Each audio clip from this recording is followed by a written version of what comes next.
Jumpa lagi bersama Mimin di channel kesayangan, channel spesial horor.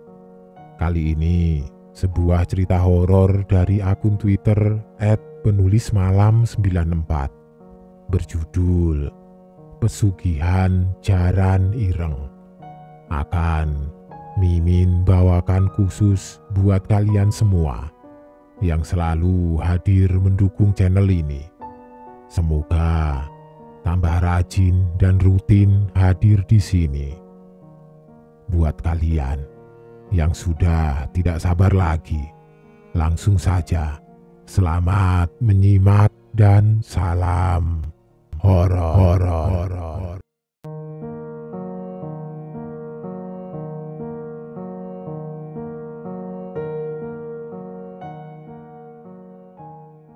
Lisma, Reni, dan Aryani adalah 3 sahabat baruku ketika memasuki bangku SMP kelas 1. Pertemuan kami berempat saat itu bermula dari masa orientasi sekolah. Dan entah mengapa, kami berempat langsung merasakan chemistry persahabatan seperti sudah lama saling mengenal satu sama lain. Benar saja, dari hari ke hari, hubungan persahabatan kami berempat semakin akrab terjalin. Kami pun tidak canggung untuk saling bercerita dan menghabiskan waktu baik di sekolah ataupun di rumah Lisma. Rumah Lisma menjadi tempat tongkrongan favorit kami karena Lisma ini adalah anak orang kaya di kampungku. Namun, kedua orang tuanya ramah dan baik hati, jadi kami pun tidak sungkan untuk bermain di rumahnya. Oh iya, sedikit gambaran tentang asal-usul Lisma. Sebenarnya ia adalah anak pindahan dari kota Brebes yang pindah ke kampungku di kota Majenang.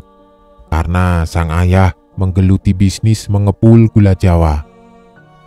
Walaupun terlahir dari keluarga yang kaya raya, Lisma mengikuti sifat kedua orang tuanya yang rendah hati dan ramah. Suatu hari, saat kami sedang berbincang-bincang di rumah Lisma, terdengar suara ketukan pintu di rumahnya. "Assalamualaikum, Kang Mas." Suara bariton muncul di balik pintu rumah, dan Lisma langsung segera membukakan pintunya. "Waalaikumsalam, Pak Le." Terlihat Lisma langsung menyambut seorang pria yang kutafsir berumur sekitar 30 tahun lebih, beserta istri dan anaknya yang masih bayi. Lisma, kamu sudah remaja ya?" ucap sang paman yang langsung mengelus-elus dahi keponakannya. "Iyalah Mas, Lisma ini sudah cantik sekarang, sudah jadi anak gadis," timpal sang istri. "Ayo Pak Le, masuk ke dalam, Bapak sudah menunggu kalian," ucap Lisma mempersilahkan paman dan bibinya masuk. Dari dalam rumah tampak ayah dan ibu Lisma yang sudah berdiri menunggu kedatangan mereka di ruang keluarga dan langsung menjamu mereka ke ruang makan. "Bagas, Indri, kalian sudah jauh-jauh datang dari Tegal sekarang. Ayo, makan dulu," ucap ayah Lisma. Setelah itu, kami berempat pun kembali melanjutkan percakapan kami di kamar Lisma.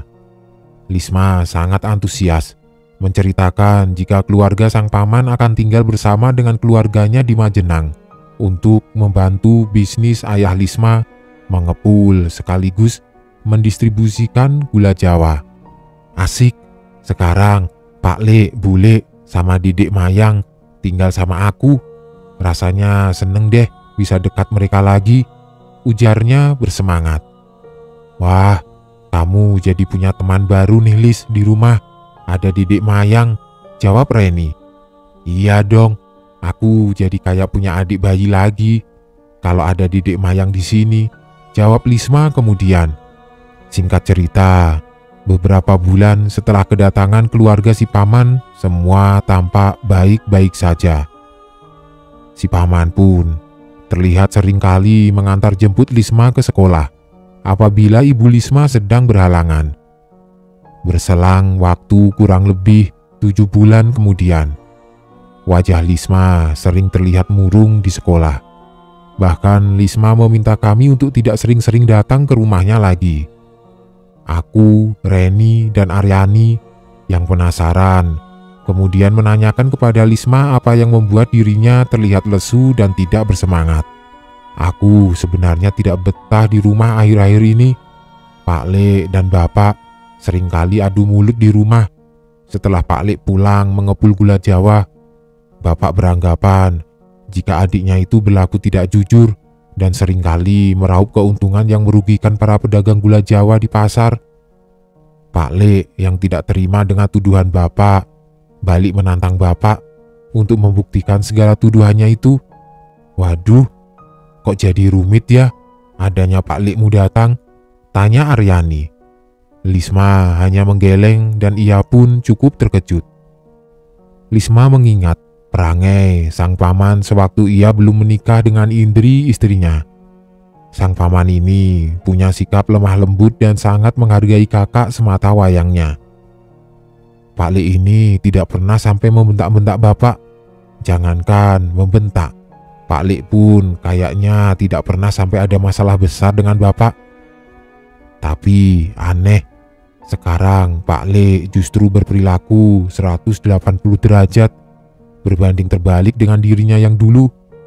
Setiap kali berbicara, ia selalu saja ketus, apalagi menyangkut laporan hasil penjualan bisnis gula Jawa. Pak Lek yang ramah dan seringkali mengajak bercanda, kini hanya berbicara seperlunya saja dan dirinya semakin tertutup. Sempat aku tanyakan kepada istri Pak Lek, namun sang istri hanya menjawab, "Mungkin itu adalah perasaanku saja," terang Lisma. 3 hari kemudian, seperti tidak biasanya, Lisma kembali mengajak kami berkumpul di rumahnya. Kebetulan, memang saat itu sedang ada tugas kelompok yang harus dikerjakan.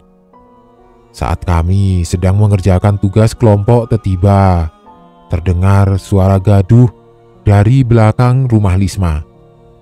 Kami berempat pun segera berlari melihat apa yang terjadi. Dan di sana sudah ada ayah Lisma dengan wajahnya yang babak belur serta istrinya yang mencoba melerai. Di sisi lain terlihat paman Lisma yang tidak kalah parah kondisinya, sedang dipeluk oleh istrinya agar tidak berkelahi lagi. "Kakang sudah keterlaluan sama saya, Kang. Saya memang orang susah, tapi Kakang selalu mencurigai saya kalau saya ini tidak jujur. Kakang pun menghina istri saya jika dia adalah biang kerok semuanya. Sungguh saya sakit hati dengan pelakuan Kakang," bentak suara paman Lisma. "Kamu itu adik tidak tahu diri, Bagas. Sudah saya bawa kamu dan keluargamu untuk usaha, tapi kamu malah menikam saya dari belakang. Saya sudah punya semua bukti kebusukanmu. Kamu sekarang tidak bisa mengelak lagi. Tadi ada Ipul, pedagang pasar yang datang, mengeluh karena kamu mematok harga yang mahal, Bagas," sahut ayah Lisma tidak kalah kerasnya. "Sudah, hentikan. Sudah, Mas. Ayo kita pergi saja dari sini. Di sini bukan tempat kita," suara istri Bagas menutup perkelahian kakak beradik itu. "Lihat, Kang, tak balas perlakuanmu nanti," ucapnya berlalu pergi sambil meludah di depan hadapan sang kakak. Dari saat itu, paman Lisma langsung memberesi semua pakaiannya dan langsung bergegas pergi. "Aduh, maaf ya anak-anak, kalau kalian malah jadi terganggu belajarnya," ucap Ibu Lisma yang kemudian menghampiri kami. "Sekarang dilanjutkan lagi ya belajarnya," sambungnya yang tampak agak malu karena permasalahan keluarganya tidak sengaja kami ketahui. Suasana setelah perkelahian itu membuat Lisma sedikitnya menjadi agak salah tingkah dan tidak fokus.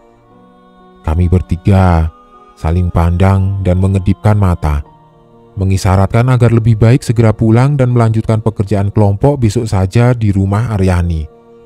Di perjalanan pulang, kami bertiga sepakat untuk tidak pernah menyinggung permasalahan keluarga Lisma, dan seolah pura-pura tidak tahu apa yang terjadi antara sang paman dan ayah Lisma. Hari ke hari pun kami sudah terlupakan dengan kejadian tersebut.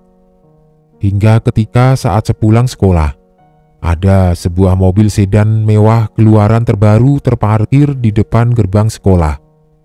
Semua mata tertuju kepada mobil mewah itu. Tidak terkecuali aku, Aryani, Lisma, dan Reni. "Lis, itu mobil sedan mewah keluaran terbaru. Apa itu mobil bapakmu ya?" tanya Reni penasaran. "Bukan, Ren. Bapak kayaknya sudah tidak beli mobil lagi deh. Soalnya bisnisnya lagi ngalami penurunan akhir-akhir ini karena ada saingan pengepul gula Jawa Baru," jawab Lisma. Kemudian kaca mobil itu perlahan terbuka dan di sana terlihat seorang yang sepertinya tidak asing bagi kami. Lisma, jangan bengong.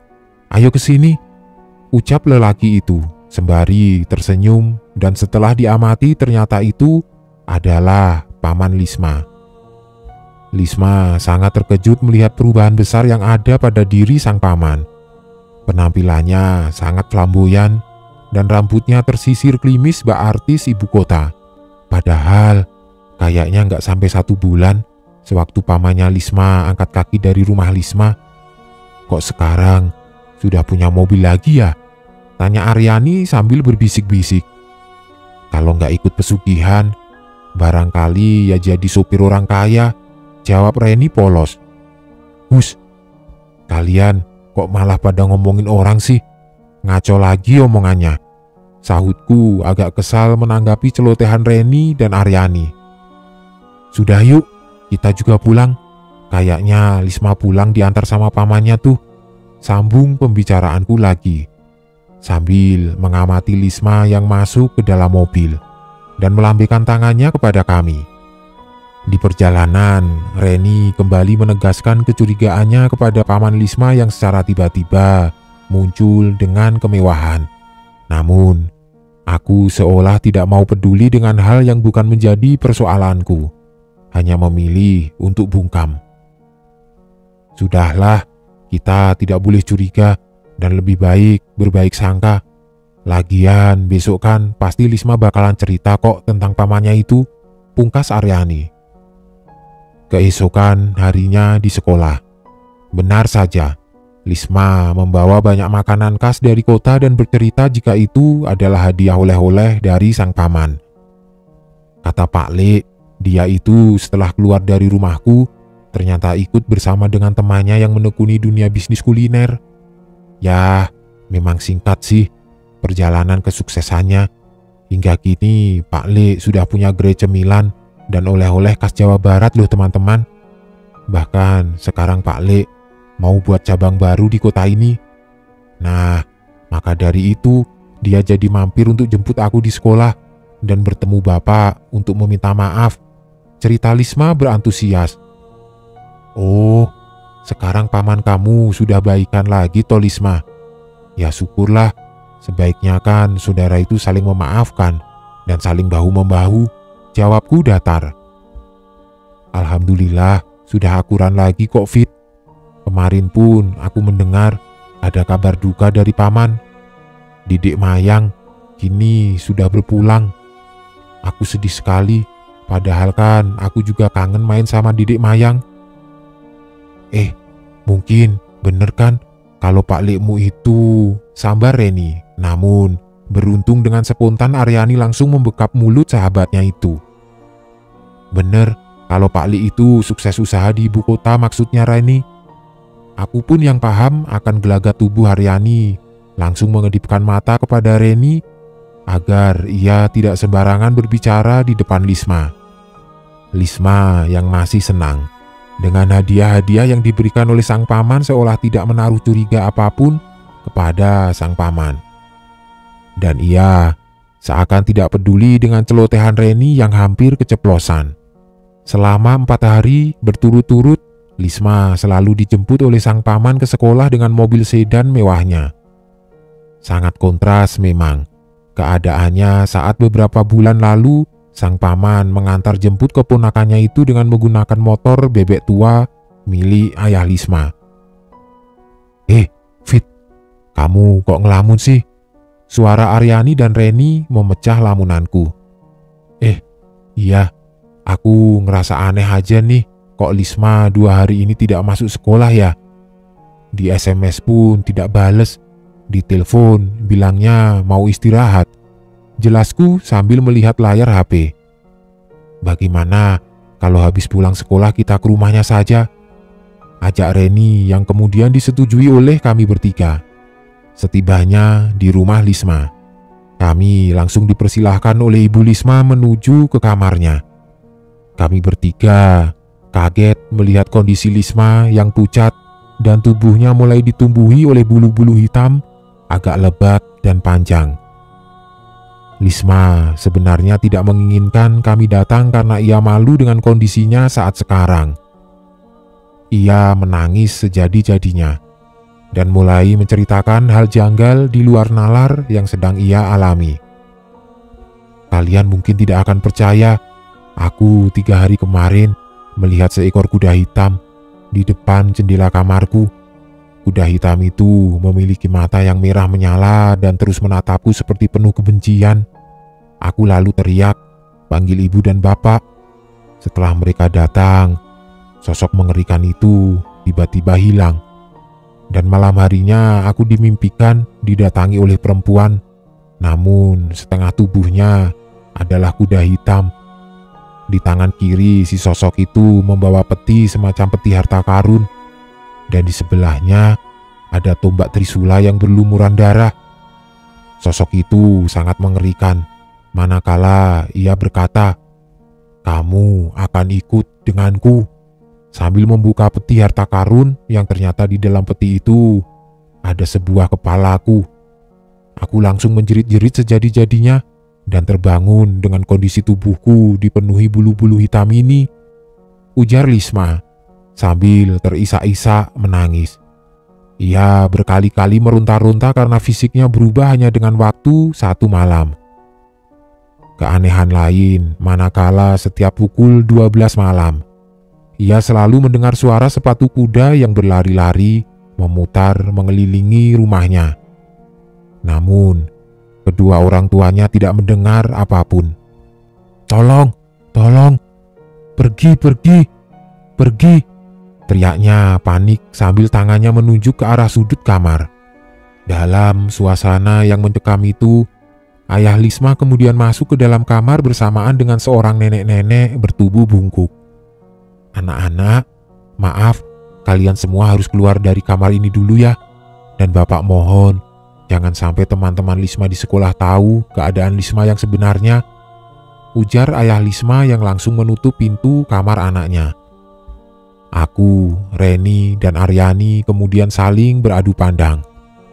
Kami seperti mengerti apa yang terjadi pada Lisma. Tuh, kan, benar dugaanku. Pasti ini ada hubungannya dengan paman Lisma yang tiba-tiba datang lagi, sudah jadi orang kaya. Tidak salah ini, pasti pesugihan, ucap Reni kekeh sambil kakinya menendang-nendang kerikil di jalan. Untuk kali ini, aku sepemikiran dengan Reni, ucap Aryani mengiyakan. Aku akan coba tanya sama kakekku. Barangkali ia bisa melihat dengan mata batinnya apa yang terjadi kepada Lisma. Dan semoga saja Lisma sahabat kita bisa terhindar dari hal yang buruk, sambungku kemudian. Sepulang sekolah, aku langsung menemui kakek dan mengajaknya berbincang-bincang. Aku menjelaskan semua rentetan kejadian yang dialami oleh Lisma dan menyaksikan dengan mata kepalaku sendiri keanehan yang baru ia alami. Kasihan Lisma sahabatmu itu, Fit. Sepertinya ia betul-betul terkena tumbal pesugihan jaran ireng. Kakek melihat dengan mata batin kakek jika Lisma disandera oleh sosok kuda hitam yang mengerikan.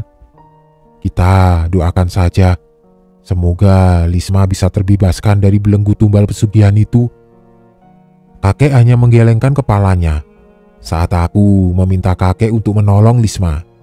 Ia bertutur jika sebaiknya tidak mencampuri urusan keluarga Lisma, kalau tidak taruhannya nyawa. Informasi yang sudah aku dapatkan dari kakek keesokan harinya aku ceritakan hanya kepada Reni dan Aryani. Aku masih menutup rapat-rapat apa yang terjadi kepada Lisma di sekolah, selain dari dua sahabatku itu. Sekitar pukul 11 pagi, Ibu Nur, wali kelas kami, mengumumkan perpisahan karena Lisma mendadak mengundurkan diri dari sekolah melalui kedatangan kedua orang tuanya. Ibu Nur pun menjelaskan langkah ini adalah langkah yang terbaik mengingat jika kondisi kesehatan Lisma yang semakin hari semakin memburuk. Beberapa siswa bertanya tentang sakit Lisma, namun Ibu Nur pun tidak mengetahui pasti apa sakitnya karena orang tua Lisma tidak memberitahukan. Yang terpenting sekarang kita doakan Lisma agar ia bisa cepat sembuh ya, ucap Ibu Nur menutup pemberitahuan singkat pagi itu. Suasana kelas mendadak menjadi rame. Tidak hayal, teman-teman sekelasku mencecar berbagai macam pertanyaan mengenai kepergian Lisma yang mendadak. Ada yang berasumsi jika Lisma hamil di luar nikah. Ada pula yang berasumsi Lisma kabur dari rumah. Namun, anggapan itu semua kami bertiga bantahkan. Bagaimana kalau pulang sekolah kita ke sana lagi, ke rumah Lisma? Ajakku kepada Reni dan Aryani. Aku setuju. Kamu juga pasti setuju kan, Ren? Tanya Aryani yang langsung diberi isyarat anggukan oleh Reni. Beruntung saat itu jam pelajaran sekolah berakhir lebih awal karena ada rapat para guru. Dengan sigap, kami semua langsung bergegas menuju rumah Lisma. Setibanya di sana kebetulan sekali, Lisma beserta ibu dan ayahnya belum berangkat untuk pulang ke kampung halaman sang ayah di Brebes. Assalamualaikum Bu, Pak. Kami bertiga mau bertemu dengan Lisma. Apa boleh Bu, Pak? Izin Aryani. Ayah dan ibu Lisma terlihat wajahnya kebingungan. Untuk sesaat mereka saling beradu pandang. Dan ayahnya pun menganggukkan kepalanya. Tiba-tiba air mata ibu Lisma mengalir dan ia menangis terisak-isak. Kami yang penasaran langsung masuk ke dalam rumah Lisma yang keadaannya sudah lengang karena sebagian barang sudah dikemasi untuk dibawa pulang kampung. Alangkah terperanjatnya kami bertiga menyaksikan Lisma berada di atas kursi roda dengan kulit tubuhnya yang semakin dipenuhi bulu hitam hampir menutupi wajah. Fisik Lisma yang cantik sudah tidak ada lagi. Kini terganti dengan keadaannya yang memprihatinkan. Wajahnya pun terlihat seperti, mohon maaf, mempunyai keterbelakangan Down syndrome, serta air liur yang terus-menerus menetes dari mulut Lisma. Sontak saja, aku, Reni, dan Aryani menangis melihat pemandangan itu. Kami tidak menyangka ini adalah akhir dari persahabatan kami dengan Lisma, si gadis cantik, pintar, namun rendah hati. Berkali-kali aku mencoba menggerak-gerakkan tangan Lisma di atas kursi rodanya. Namun Lisma tetap tidak bergeming. Lisma seolah lupa dengan kami. Ia hanya menatap kosong dengan mulut yang terus-menerus mengeluarkan air liur. Aryani dengan bercucuran air mata mencoba mengeluarkan boneka teddy bear pemberian kami bertiga, yang sengaja kami persiapkan sebelum datang ke rumah Lisma sebagai bentuk kenang-kenangan terakhir. Saat itu, entah apakah Lisma mengerti akan perasaan kami. Lisma merespon dengan menitikkan air mata, namun tetap tidak berbicara sepatah kata pun. Di tengah suasana yang mengharukan, ayah Lisma datang menghampiri. Nak, terima kasih kalian sudah mau peduli dengan Lisma. Sekarang sudah waktunya Lisma mau bapak bawa ke kampung untuk diobati bapak ajengan di sana. Syukur-syukur ada keajaiban dari Tuhan untuk menyembuhkan Lisma dari kondisinya saat ini, ucap sang ayah sambil mencoba menahan air matanya. Ayah Lisma pun menceritakan jika ini adalah akibat dari penumbal pesugihan adiknya, Bagas. Sang adik merasa sangat sakit hati dan iri karena ayah Lisma bisa menjadi pengusaha sukses, sedangkan ia hanya menjadi buruh. Sebenarnya Adiknya itu memiliki hati yang baik, namun lama-kelamaan sifatnya berubah karena adanya intimidasi dari istri Bagas untuk bisa sepadan atau setara dengan sang kakak. Keadaan Lisma semakin parah. Saat orang pintar yang di hari itu didatangkan untuk menyembuhkan Lisma, ternyata ilmunya masih belum sekuat iblis jaran ireng yang mengikat jiwa Lisma. Sang iblis yang marah kemudian langsung membawa jiwa Lisma ke alam lain. Dan tubuh Lisma kemudian tergeletak dengan keadaan memprihatinkan seperti saat ini. Bukan tanpa alasan, ayah Lisma menuduh sang adik yang melakukan hal keji itu kepada anaknya. Ayah Lisma mengeluarkan handphone dari sakunya dan memutar rekaman suara. "Kalau memang saya yang menumbalkan anakmu Lisma, lalu kamu mau apa, Kang? Mau laporkan saya ke polisi? Hah? Kita sekarang impas, Kang. Anak saya, Mayang, sudah meninggal. Begitupun dengan anak sematawayangmu, Lisma. Harta saya jauh lebih banyak dibandingkan dengan hartamu. Jadi jangan pernah Kakang merendahkan saya lagi. Paham?" Itulah bukti percakapan di handphone yang sempat direkam oleh ayah Lisma. Sungguh, memang buah dari iri hati dan kebencian adalah perbuatan keji. Itulah mengapa penyakit iri hati adalah hal yang sangat dimurkai oleh Tuhan. Karena jika manusia sudah memiliki rasa iri dan kebencian, ia akan rela melakukan apapun, termasuk bersekutu dengan iblis. Akhir cerita, keluarga Lisma ini tidak pernah kembali lagi ke Majenang. Entah apa karena masih memiliki rasa trauma tinggal di kotaku, ataukah mereka lebih memilih untuk mengasingkan Lisma dengan keadaannya yang memprihatinkan. Sang paman pun yang sebelumnya menurut Lisma akan membuat cabang usaha di kota Majenang, tidak pernah ada kabar beritanya lagi.